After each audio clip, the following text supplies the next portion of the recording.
afternoon, everyone. I'm perhaps controversially going to kick off this year's Book Week McCabe Lecture with another deep dive into psychological theory.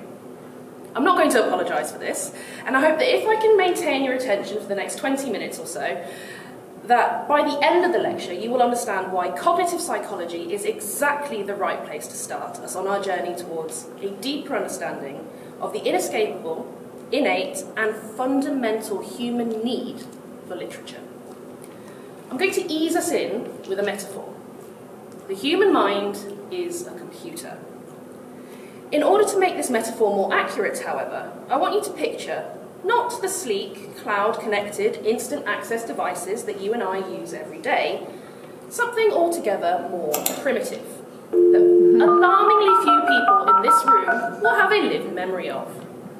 A chunky, home desktop PC, roughly the size and processing speed of a large microwave. It probably has at least one virus. We are in the pre-firewall days of dial-up internet. Listen to the hum, buzz and beeps as they attempt to connect to the World Wide Web. Suddenly, window after window appears aggressively on screen, assaulting the senses with bright neon colours. There's now an overlapping stepped cascade of about 50 post-it-sized windows. Several of them are frozen, and there's music coming from somewhere, and no one knows where.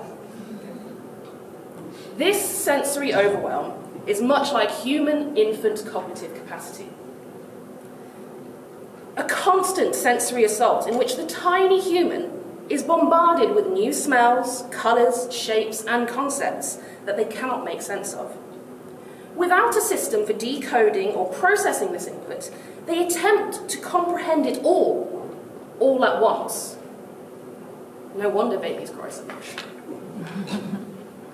In order to survive and to avoid overloading the brain computer's limited processes, it begins to install updates to its operating system to help in identifying patterns, to organise and make sense of the influx of information. Schemas begin to develop. Schemas are the mental frameworks that help us to organise and interpret the world before we ever have the language to describe it. They simplify complex information into predictable structures, supporting memory, speeding up learning, and making retrieval more efficient. In cognitive psychology, schemas are widely understood as fundamental to human thinking. Without schemas, we cannot think efficiently.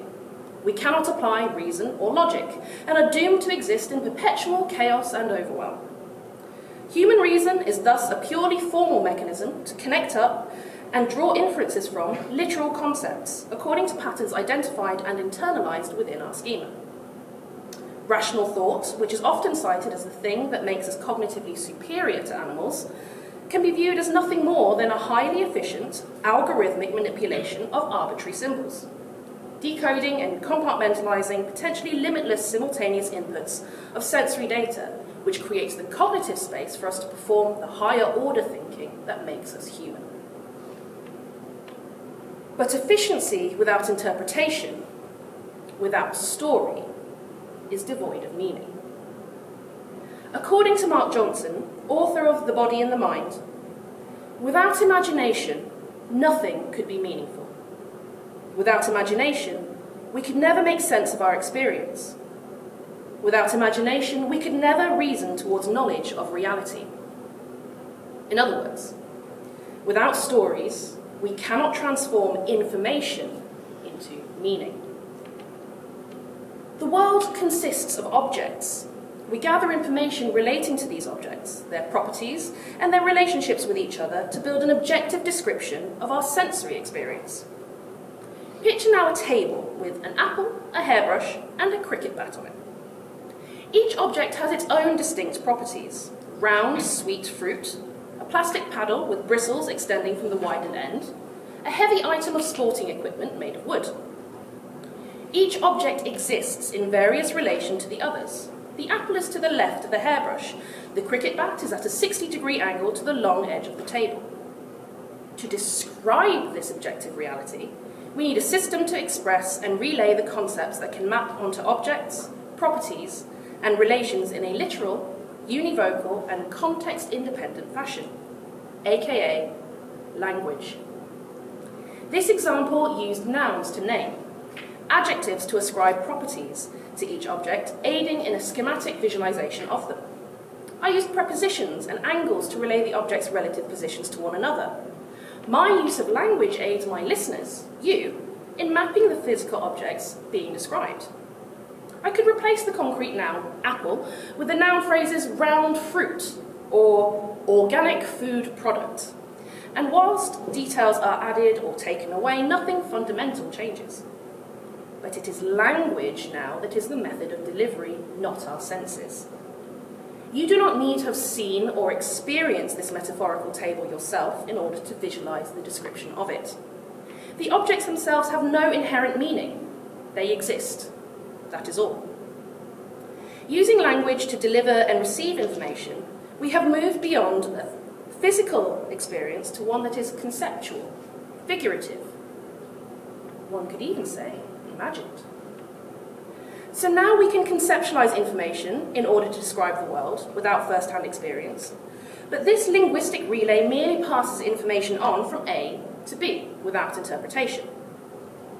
This is not a world we can inhabit as humans. It is a world without relevance, without value, without consequence. How can you conceptually frame or understand sweet without first having experienced the flavour?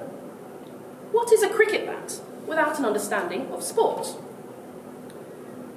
The algorithmic cognitive principles that govern human learning and understanding are the same principles which underpin how large language models, or AI, work.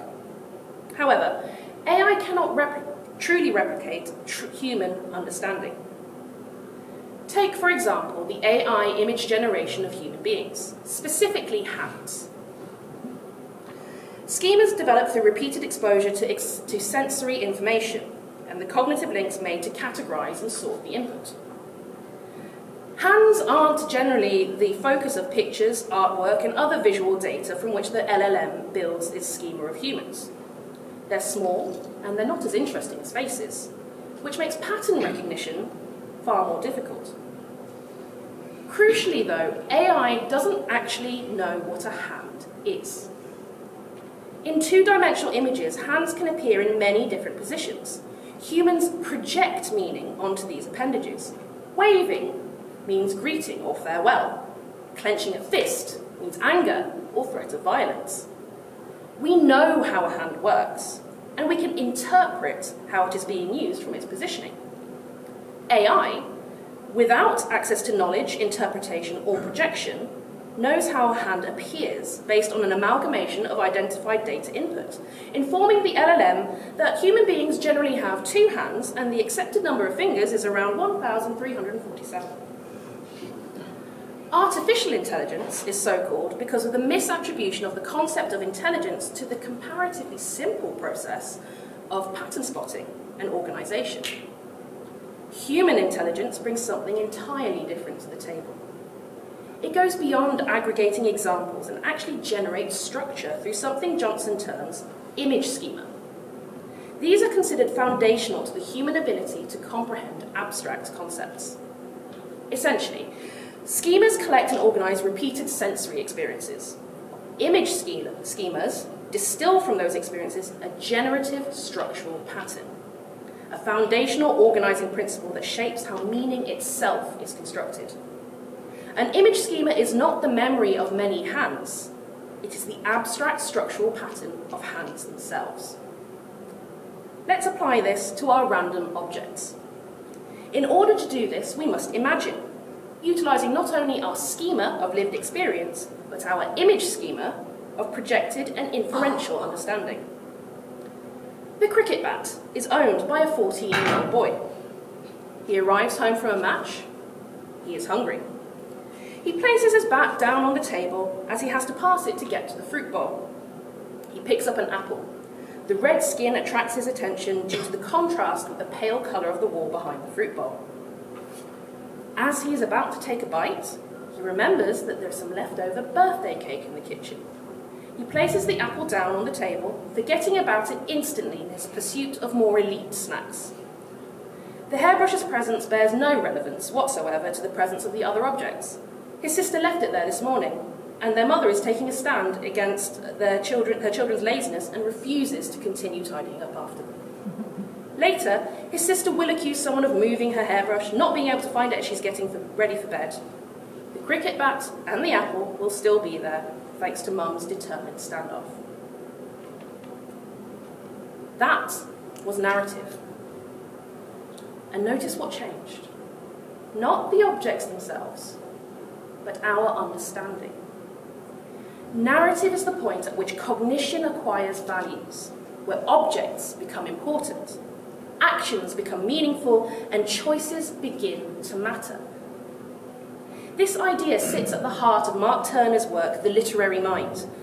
The human mind is inherently narrative, and storytelling emerges from the same cognitive processes that create schemas. Stories, therefore, are not a cultural extra or an artistic indulgence. They are the natural outcome of how the human mind thinks. In fact, it could be said that they are the thing that makes the mind human in the first place. It is important at this point to distinguish between stories and reading. Reading is a remarkable cultural invention. Literacy is a learned skill, but storytelling precedes both by tens of thousands of years. Long before there were books, alphabets, or formal education systems, there were stories, told around fires, carried in memory, and shaped by voice and gesture. The cognitive architecture that allows us to construct narrative, projection, metaphor, parable, does not depend on literacy. It depends on imagination. Reading refines storytelling. Literature concentrates it. But story itself is prior. It is the underlying structure upon which reading rests. We do not become human by learning to read. We learn to read because we're already storytelling creatures. Narrative functions as a tool, allowing humans to hypothetically predict, evaluate, plan, and explore the world. Turner applies the term parable, not in the sense of scripture, but as a combination of story and projection through the process of narrative imagining. This process of projection allows individuals to apply lessons from one story to another to enhance understanding. In my narrative, we apply our own image schematic narrative imagining to draw conclusions about the cricket bat owner, his sister, and their beleaguered mother. The objects in the story become metonymic, symbolising broader ideas. Sport makes you hungry. Red is tempting. Cake, more so. Connecting elements of story. This is not a literary trick. It's the mind's natural method of compressing experience into portable meaning. Stories do something that logic alone cannot. They bind time together. They allow us to remember who we were, who we are, and imagine who we might become. Storytelling allows us to inhabit minds other than our own. It's how we practice empathy without danger, consequence, or cost. Narrative is how we model other people's intentions, beliefs, and emotions. Without stories, there is no understanding, only behaviour. Up to this point, I've argued that storytelling emerges naturally from the same cognitive processes that give rise to schemas, metaphor, and meaning. But I want to press that claim even further. The question is not simply why humans tell stories, but what would happen if they didn't. From a cognitive perspective, a storyless human would still be able to perceive the world. They could register sights, sounds, and shapes. They could categorize objects, recognize patterns, and even make basic predictions. But something essential would be missing. Without stories, experience would remain fragmented. Events would occur, but they wouldn't accumulate into a life. Memory would exist, but not identity. The future would arrive, but without anticipation, hope, or fear, because anticipation itself is narrative projection. We don't experience our lives as a list of moments, but as a story that we are in the middle of telling. From early childhood, we ask questions that logic alone cannot answer. Why did this happen to me? What kind of person am I becoming? What should I do next? These are problems that cannot be solved by data or description. They require narrative. Storytelling is also the foundation of moral reasoning. Rules tell us what is permitted, but stories show us what is consequential, shaping our conscience long before formal ethics ever does. Writers like Aesop, the Brothers Grimm, and those compiling the Gospels for the King James Bible understood this. And you do too, even if you don't yet understand the language articulating it. Through narrative, we simulate consequence without immediate cost. We do not need to be eaten by ravenous wolves to understand that deception breeds mistrust, nor lay down our lives to understand the weight of sacrifice. Stories allow us to rehearse experience before it demands something of us, and to live entire lifetimes in an afternoon, emerging wiser for the vicarious experience. And finally, storytelling is central to human social life. To understand another person is not simply to observe their behaviour, but to imagine their intentions, beliefs, and emotions. Without stories, there is no empathy, only observation. No culture, only coordination. No humanity, only cognition. And this brings us back to literature.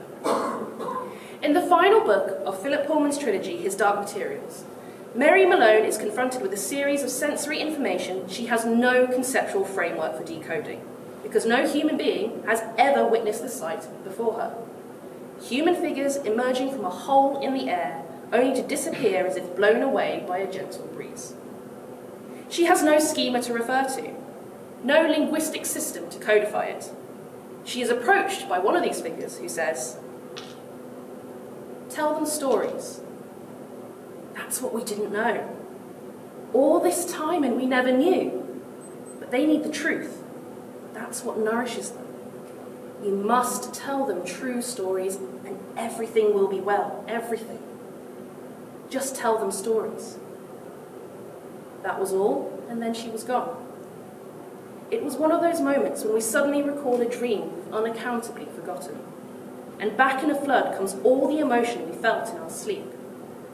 It was the dream she tried to describe, but as Mary tried to find it again, it dissolved and drifted apart, just as these presences did in the open air. The dream was gone, and all that was left was the sweetness of that feeling, and the injunction to tell them stories. She looked into the darkness, as far as she could see into that endless silence. More of these ghosts were coming, thousands upon thousands, like refugees returning to their homeland. Tell them stories, she said to herself. We tell stories not because we are distracted from reality, but because reality without story is uninhabitable. This is why stories endure across cultures, languages, and centuries. Not because they preserve facts, but because they preserve meaning. They teach us what matters, what lasts, and what costs something to lose. What Pullman captures here is not a poetic flourish, but a cognitive truth. When logic or description fails to provide meaning or reason, all that remains is a simple instruction. Not to explain, not to measure, not to classify, but to tell stories. When our frameworks collapse, when meaning falters and understanding fails, it is not information that restores us, it is narrative. So when we ask why storytelling matters, in literature, in psychology, in human life, the answer is simple and unsettling. Without stories, we would still think, but we would no longer be human. Tell them stories. Thank you.